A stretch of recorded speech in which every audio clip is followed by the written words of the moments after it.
Hello दोस्तों, राधे राधे। आप सभी को मेरी तरफ से होली की हार्दिक शुभकामनाएं। दोस्तों, कल यानी 13 मार्च को हम भारत में होली का त्यौहार मनाया जाएगा और 14 मार्च को रंगों की होली मनाई जाएगी। तो दोस्तों, इस दिन हमें क्या नहीं करना चाहिए और क्या करना चाहिए, यह सब जानकारी जानने के लिए वीडियो को देखें और अच्छा लगे तो लाइक करें और चैनल को सब्सक्राइब करें। तो दोस्तों, चलिए वीडियो की शुरुआत करते हैं।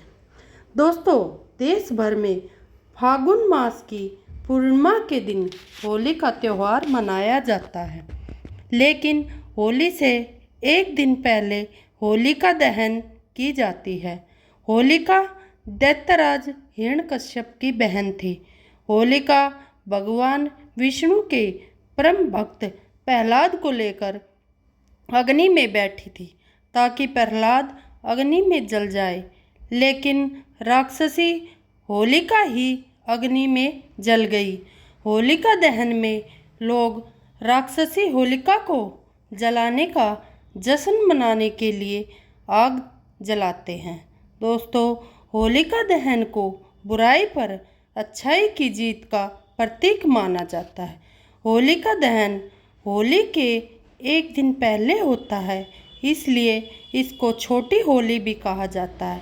हिंदू धर्म में इस दिन के लिए कुछ विशेष नियम बताए गए हैं जिनका पालन अवश्य करना चाहिए। ऐसे में आइए इस लेख में विस्तार से जानते हैं कि इस साल होलिका दहन कब है, साथ ही जानते हैं इस दिन क्या करना चाहिए और क्या नहीं करना चाहिए।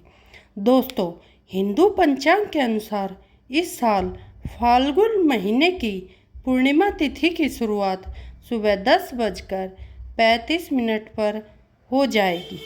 वहीं इसका समापन अगले दिन यानी 14 मार्च को दोपहर 12:23 पर हो जाएगी। ऐसे में होलिका दहन 13 मार्च को किया जाएगा। होलिका दहन का शुभ मुहूर्त 13 मार्च को रात्रि 11:56 से लेकर 12:30 तक रहेगा। ऐसे में होलिका दहन के लिए 1 घंटे 4 मिनट का समय मिलेगा। रंगों की होली दोस्तों 14 मार्च को खेली जाएगी। होलिका दहन के दिन दोस्तों हमें क्या करना चाहिए? होलिका दहन के दिन सबसे पहले सुबह के समय होलिका के पूजन का विधान है। यह पूजा हमेशा शुभ मुहूर्त में ही करें। इस दिन व्रत या उपवास भी रखा जा सकता है। इस दिन घर की उत्तर दिशा में घी का दीपक जलाएं। ज्योतिष शास्त्र में बताया है कि ऐसा करने से घर में सुख समृद्धि और शांति आती है। इस दिन सुबह होलिका की पूजा में सरसों, तिल, 11 गोबर के उपले, अक्षत, चीनी और गेहूं के दाने और गेहूं का उपयोग करें। पूजा करने के बाद होलिका की 7 बार परिक्रमा करें और फिर जल दें। इसके बाद दान करें। इस दिन दान करना बहुत ही शुभ होता है। तो चलिए दोस्तों, आज हम यह भी जानते हैं कि होलिका दहन के दिन हमें क्या नहीं करना चाहिए। होलिका दहन के दिन भूल से भी किसी को उधार न दें।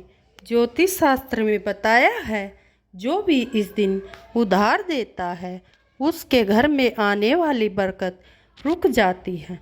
होलिका की दहन की पूजा करते समय काले और सफ़ेद रंग के वस्त्र धारण न करें। पूजा के समय इन रंगों को पहनना अशुभ बताया गया है। होलिका दहन की पूजा में महिलाएं भूलकर भी अपने बाल न बांधें।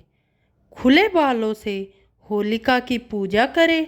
होलिका दहन की रात को सड़क पर पड़ी चीज़ को हाथ या पैर न लगाएं। इस दिन टोटके का खतरा ज़्यादा होता है। नवविवाहिता ससुराल पहली बार होली पर होलिका की दहन की आग न देखे, यह अशुभ माना जाता है। इस प्रकार दोस्तों, होलिका दहन के दिन हमें यह कार्य बिल्कुल नहीं करने चाहिए। दोस्तों, होलिका दहन पर मुख्य रूप से होलिका माता की पूजा की जाती है और घर में सुख समृद्धि की कामना की जाती है। इसलिए भूल कर भी इस दिन मांस और मदिरा का सेवन नहीं करना चाहिए, क्योंकि होलिका दहन पूर्णिमा तिथि को पड़ता है, इसलिए इसका और भी अधिक महत्व है। इस दिन तामसिक भोजन पूर्ण रूप से वर्जित माना जाता है। इस दिन पूरी तरह से मदिरा के सेवन से बचे, अन्यथा धन हानि और घर में रोग आना निश्चित है। यदि आप धन की वृद्धि की कामना करते हो तो होलिका के दहन कितनी भी बड़ी परेशानी क्यों न हो, किसी को पैसे उधार देने और लेने से बचना चाहिए। ज्योतिष के हिसाब से माना जाता है कि होलिका के दिन पैसे का लेन देन करने से धन की हानि होती है। दोस्तों, होली के दिन घर के बड़े हमेशा अच्छे काम करने की सलाह देते हैं, इसलिए उन्हें हमेशा सम्मान देना जरूरी है। खास तौर पर होलिका के दहन के दिन बुजुर्गों का अपमान करने से बचें। इस दिन बुजुर्गों का अपमान करने से भगवान भी अप्रसन्न होकर घर में रोग दोष ले आते हैं। इस दिन बड़े और बुजुर्गों का आशीर्वाद लेना अत्यंत फलदायी होता है। होलिका के दहन के दिन जहाँ तक संभव हो सके किसी दूसरे के घर में भोजन करने से बचना चाहिए। इस दिन दूसरों के घर में भोजन करने से घर में रोग दोष आते हैं। इस दिन अपने घर में शुद्ध भोजन बनाकर पूरे परिवार समेत ग्रहण करना चाहिए और ईश्वर को भोग लगाना चाहिए। दोस्तों, मान्यता है कि होलिका दहन के दिन कई नकारात्मक शक्तियाँ इर्द गिर्द घूमती है, इसलिए महिलाओं को अपने बाल खुले नहीं छोड़ने चाहिए।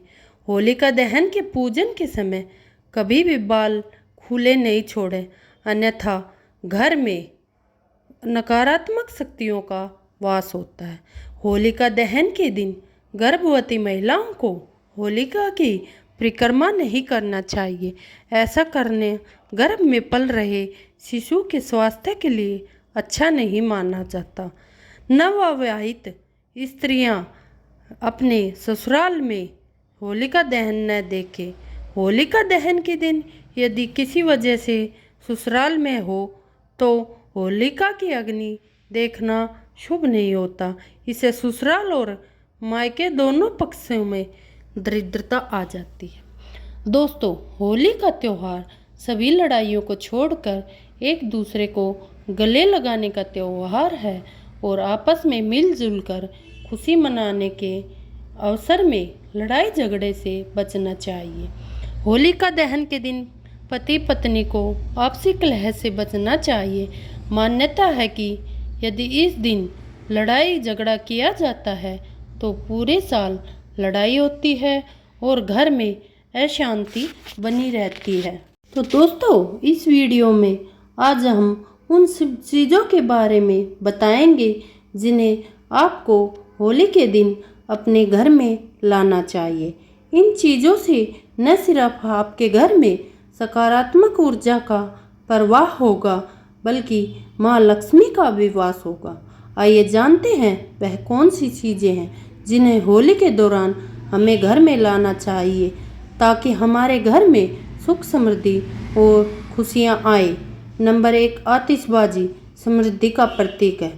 होली के दौरान आतिशबाजी या पटाखों का चलाना आम है, लेकिन क्या आप जानते हैं आतिशबाजी का संबंध सिर्फ खुशी से नहीं है बल्कि समृद्धि और खुशी से भी है।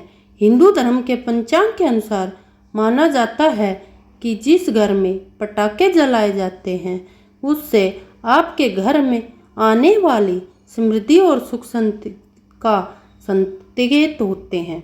पटाखे चलाने से राहु और केतु की नकारात्मक ऊर्जा नष्ट होती है, जिससे घर में सकारात्मकता का संचार होता है। नंबर 2, नई बर्तन खरीदें, लक्ष्मी का स्वागत करें। होली के दिन नए बर्तन खरीदना एक बहुत शुभ परंपरा है। यह माना जाता है कि नए बर्तन, विशेष रूप से रसोई में उपयोग होने वाले बर्तन, घर में माँ लक्ष्मी का वास लाते हैं। बर्तन विशेष रूप से रसोई के लिए खरीदे जाते हैं क्योंकि रसोई को घर की अर्थव्यवस्था और समृद्धि का केंद्र माना जाता है। जब नए बर्तन घर में आते हैं तो यह संकेत है कि घर में धन और संपत्ति का आगमन होता है। नंबर 3, धन की मूर्तियाँ, लक्ष्मी पूजा का हिस्सा। होली के दिन यदि आप माँ लक्ष्मी की मूर्ति घर लाते हो तो यह आपके घर में धन और ऐश्वर्य के आगमन का कारण बनता है। विशेष रूप से माँ लक्ष्मी की सोने या चांदी की मूर्ति घर में रखने से धन में समृद्धि होती है। यदि आपको मूर्ति रखने का मन नहीं है तो आप लक्ष्मी के प्रतीक जैसे कमल के फूल, सोने के सिक्के या सोने की पत्तियां भी घर में ला सकते हैं, जो धन की देवी का प्रतीक माने जाते हैं। नंबर 4, अक्षत, सुख और समृद्धि के लिए। होली के दिन चावल घर लाना भी शुभ माना जाता है। चावल को शुद्धता और समृद्धि का प्रतीक माना जाता है। जब आप चावल घर में लाते हो तो यह आपके घर में सकारात्मक ऊर्जा और लक्ष्मी के वास का प्रतीक माना जाता है। इस दिन आप चावल को घर के विभिन्न कोनों में छिड़क सकते हैं ताकि घर में सुख और समृद्धि बनी रहे। नंबर 5, पचरंगी फूल, देवी का आशीर्वाद प्राप्त करें। होली में 5 फूलों का महत्व भी है। इन फूलों को घर में लाकर आप माँ लक्ष्मी का आशीर्वाद प्राप्त कर सकते हैं। ये फूल रंगों का प्रतीक होते हैं जो समृद्धि और खुशियों के साथ साथ सकारात्मक ऊर्जा का प्रतीक होते हैं। खासकर गुलाब, गेंदे फूल और बोगनवेलिया को घर में लाने से न केवल घर का माहौल खुशनुमा होता है बल्कि यह माँ लक्ष्मी की कृपा को भी आकर्षित करता है। नंबर 6, इत्र और गुलाल, सकारात्मक ऊर्जा का पर्व। होली के दौरान गुलाल इत्र का इस्तेमाल बहुत आम है, लेकिन क्या आप जानते हैं कि इनका भी खास महत्व है। गुलाल को शुभ माना जाता है और यह माना जाता है कि होली के दौरान गुलाल का उपयोग घर में शुभता और पवित्रता लाता है। साथ ही इत्रता का छिड़काव भी घर में एक ताजगी और सकारात्मक ऊर्जा का संचार करते हैं। यदि आप चाहते हैं कि माँ लक्ष्मी आपके घर में वास करे तो होली के दिन मधुर खुशबू वाले इत्र का उपयोग करें। पानी के कलश, उन्नति का प्रतीक। होली के दिन यदि आप पानी से भरा हुआ कलश घर में लाते हैं तो यह आपके घर में धन और समृद्धि का प्रतीक माना जाता है। पानी को शुद्धता और जीवन का स्रोत माना जाता है और जब यह कलश में संकलित होता है तो वह घर में खुशहाली और लक्ष्मी के आगमन का प्रतीक बनता है। घर के मुख्य स्थान पर पानी के कलश को रखें। नंबर 8, गाय के गोबर की मूर्तियाँ। गाय का गोबर और उससे बनी हुई वस्तुएं भी होली में घर में लाने के लिए शुभ माना जाता है। इसे पवित्रता और समृद्धि का प्रतीक माना जाता है। गाय के गोबर से बनी मूर्तियाँ, खासकर गाय माता की मूर्ति, घर में रखने से न केवल घर में शांति रहती है बल्कि यह माँ लक्ष्मी का भी स्वागत करती है। नए वस्त्र, खुशियों का आगमन। होली के दिन नए वस्त्र खरीदने की परंपरा भी प्रचलित है। नए वस्त्र पहनने से समृद्धि और खुशियाँ आती है। यह न सिर्फ शारीरिक बल्कि और मानसिक शक्ति का भी विकास करता है। इसलिए दोस्तों, होली के दिन यह हमें काम जरूर करने चाहिए। इससे हमारे घर में खुशियों का आगमन होता है और यह सारी शुभ चीज़ें हमें अपने घर में ज़रूर लानी चाहिए। इन परंपराओं का पालन करके आप न सिर्फ धार्मिक दृष्टिकोण से सही कार्य कर सकते हैं बल्कि घर में सकारात्मकता का भी संचार कर सकते हैं। अगर आपको वीडियो पसंद आया है तो कृपया इसे शेयर करें और चैनल को सब्सक्राइब करें। अगर आपके मन में और भी कोई सवाल है तो हमें कमेंट करके बताएं। राधे राधे दोस्तों।